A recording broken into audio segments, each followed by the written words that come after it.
Kuasa hukum sebut Aibda WH merasa tertekan dan stres usai jebloskan guru Supriyani ke tahanan. Nasib Aibda WH sekeluarga diungkap kuasa hukumnya setelah kasusnya dengan guru Supriyani viral dan jadi sorotan berbagai pihak. Setelah sempat menjebloskan guru Supriyani ke dalam tahanan, Aibda WH kini disebut merasa tertekan, pusing dan stres. Kuasa hukum Aibda WH, Laude Muhram Naadu mengungkapkan, saat ini kondisi psikologis kliennya sangat tertekan dan menjadi pembicaraan publik karena kasus Supriyani. Menurutnya, soal permintaan uang damai dari Supriyani untuk klien hanya informasi sepihak dan tidak benar sama sekali. Aibda WH juga sudah menyampaikan soal uang damai 50 juta rupiah itu tidak pernah diucapkan atau diminta ke guru Supriyani. Kondisi Aibda WH bersama istrinya sekarang sangat tertekan dengan isu uang 50 juta yang dibawa dalam kasus ini. Itu fitnah yang sangat keji, ujarnya melalui telepon. Minggu, tanggal 27 Oktober tahun 2024, malam, melansir dari Tribun Sultra. Muhram Naadu yang menemui kliennya bahkan menyebut Aibda WH dan keluarga sudah jarang bersosialisasi dengan warga setempat karena kasus guru viral tersebut. Mereka sekarang agak tertutup, bahkan mengaku pusing dan stres karena pemberitaan yang tidak berimbang. Karena mereka sudah jadi korban terus difitnah lagi, ungkapnya. Muhram mengatakan soal nominal uang 50 juta rupiah yang dituduhkan bukan inisiatif dari kliennya WH. Namun, nominal uang itu terungkap dari ucapan kepala desa dan sudah diakui oleh Supriyani. Selain itu, kasus guru Supriyani ini sampai ke kejaksaan karena tidak adanya titik temu atau kesepakatan damai. Uang itu bukan inisiatif keluarga korban melainkan kepala desa dan itu sudah diakui Ibu Supriyani, ujar Muhram. Muhram menceritakan informasi senilai uang itu bermula saat orang tua siswa kelas 1 SDN 4 Baito berniat melaporkan Supriyani pada Jumat tanggal 26 April tahun 2024 lalu. Pelaporan Supriyani karena mereka menduga anaknya dipukul oleh Supriyani di sekolah pada Rabu tanggal 24 April. Aibda WH dan istrinya bertemu Supriyani sekira pukul 14 waktu Indonesia Tengah siang untuk meminta penjelasan karena anak mereka mengaku dipukuli oleh Supriyani. Namun, saat itu Supriyani membantah memukuli anak Aibda WH. Waktu itu Ibu Supriyani membantah kalau dia tidak pernah memukul. Ibu Supriyani bilang saya tidak pernah melakukan. Silakan buktikan, katanya. Orang tua siswa yang mendengar ucapan Supriyani tersebut merasa sakit hati sehingga kemudian membuat laporan di Polsek Baito.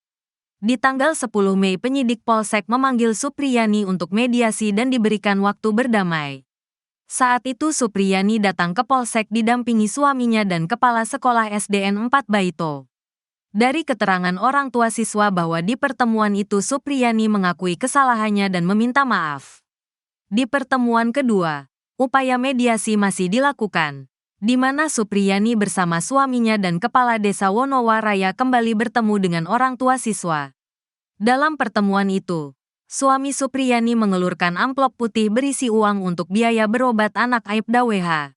Saat itu pak klien saya tersinggung dan kaget. Dia tanya apa ini? Kenapa ada begini? Kata kliennya. Diambillah amplop itu sama Pak Desa dan menyampaikan. Tidak Pak, ini cuman untuk biaya pengobatan, lanjutnya. Jaksa kasus guru Supriyani kini makin disorot. Komjak pantau terus nasib jaksa Kejaksaan Negeri Konawe Selatan yang menangani kasus guru Supriyani semakin disorot. Pasalnya, Komisi Kejaksaan, Komjak, ternyata memantau terus jalannya persidangan kasus ini. Komjak juga mewanti-wanti agar jaksa juga mengedepankan hati nurani. Diketahui, Komisi Kejaksaan, Komjak, mengunjungi Pengadilan Negeri, PN, Andulo, Kabupaten Konawe Selatan, Konsel, Sulawesi Tenggara, terkait dengan perkara guru honorer Sekolah Dasar Negeri, SDN 4 Baito Supriyani yang tengah viral. Ketua Komisi Kejaksaan Prof. Pujiono Suwadi di Konawe Selatan, Selasa, 29/10, menjelaskan bahwa kunjungannya merupakan pesan yang jelas dalam melaksanakan tugas serta kewenangan yang berdasarkan Peraturan Presiden, Perpres Nomor 18 Tahun 2019 tentang Komisi Kejaksaan. bahwa kami mengingatkan kepada teman-teman jaksa untuk melaksanakan pasal 37 Undang-Undang Kejaksaan, kata Pujiono Suwadi saat mengunjungi PN Andulo. Melansir dari Antara. Dalam penerapan pasal tersebut, kata Pujiono, kejaksaan yang merupakan penuntut umum dalam pengadilan untuk memberikan penuntutan yang berdasar dengan hukum dan hati nurani. Nah, kira-kira kata-kata ini, kan jelas. Jadi, basisnya kalau kita belajar hukum, pasti ada di KUHP dan segala macam. Akan tetapi, kalau belajar hati nurani, ya kita menyelam bersama keadilan yang ada di tengah masyarakat, ujarnya. Dalam perkara guru honorer Supriyani, pihaknya juga terus mengikuti proses di lembaga peradilan yang mengedepankan hati nurani. Ia tentu berkaitan dengan itu, Supriyani. Kami memberikan pesan kepada teman-teman jaksa bahwa penegakan hukum selain berbasis pada hukum, juga harus benar-benar berlandaskan pada hati nurani, jelasnya. Ia mengemukakan bahwa perkara tersebut saat ini telah mendapat atensi dari Kejaksaan Agung, Kejagung, RI untuk memberikan perhatian. Ada atensi, kami pantau sejak awal kasus ini muncul. Kemudian dari Kejaksaan Agung langsung memberikan perhatian dan kami apresiasi itu, katanya. Sebelumnya, Kejari Konawe Selatan sempat menahan Guru Supriyani di Lapas Perempuan 3 Kendari sebelum akhirnya penahanan ditangguhkan Pengadilan Negeri Andulo, Konawe Selatan pada Selasa, tanggal 22 Oktober tahun 2024. Kini setelah kasus ini viral, Kejari Konawe Selatan pun menjadi sorotan luas.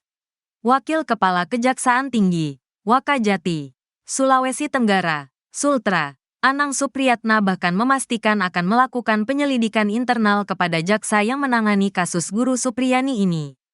Menurut Anang, kasus Guru Supriyani ini seharusnya bisa diselesaikan secara restoratif justice sejak awal. Seharusnya bisa diselesaikan secara restoratif justice, katanya saat dikonfirmasi tribunnyusultra.com, Sabtu, tanggal 26 Oktober tahun 2024.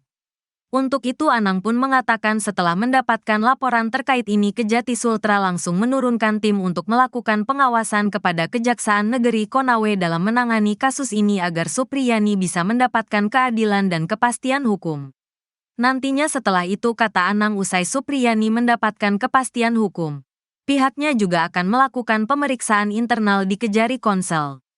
Apabila ada kesalahan SOP pasti kami akan mengambil tindakan di internal kami, katanya. Saat ini, lanjut Anang, pihaknya sedang fokus melakukan pemantauan kepada Kejaksaan Negeri, Kejari, Konawe Selatan untuk memastikan sidang Supriyani bisa mendapatkan kepastian dan keadilan. Karena kata Anang, kasus ini sudah sampai pada proses pengadilan dan perlu dilakukan pengawasan agar memastikan persidangan bisa berjalan dengan baik. Sebelumnya, mantan Kabareskrim Komjen, Purn, Susno Duaji juga mengaku kaget dengan sikap jaksa di kasus ini. Saya agak kaget mendengar jaksa mengatakan, kita hanya menerima berkas. Dalam berkas itu sudah terpenuhi. Gini-gini, ungkap Susno dikutip dari tayangan Nusantara TV pada Jumat, tanggal 25 Oktober tahun 2024. Menurut Susno, perkara ini bukan hanya kelengkapan berkas yang harus diperhatikan, tetapi juga unsur-unsur pidana di dalamnya. Ini pidana. Pidana itu kebenaran material, bukan kebenaran formal. Bukan udah ada berkas, udah ada saksi, udah selesai, katanya. Menurut Susno, harus diteliti benar saksi ini menceritakan apa, dan bersesuaian tidak dengan alat bukti yang ada seperti visum. Mestinya jaksa menolak, tegas Susno. Lanjut Susno. Di kasus ini kuat dugaan bahwa Guru Supriyani tidak melakukan perbuatan yang dituduhkan mengingat dia guru di kelas 1B. Sedangkan, siswa yang mengaku dianiaya di kelas 1A. Saya khawatir itu terjadi di luar sekolah. Apakah dia berkelahi? Atau jatuh atau apa? Atau mungkin di rumah, katanya.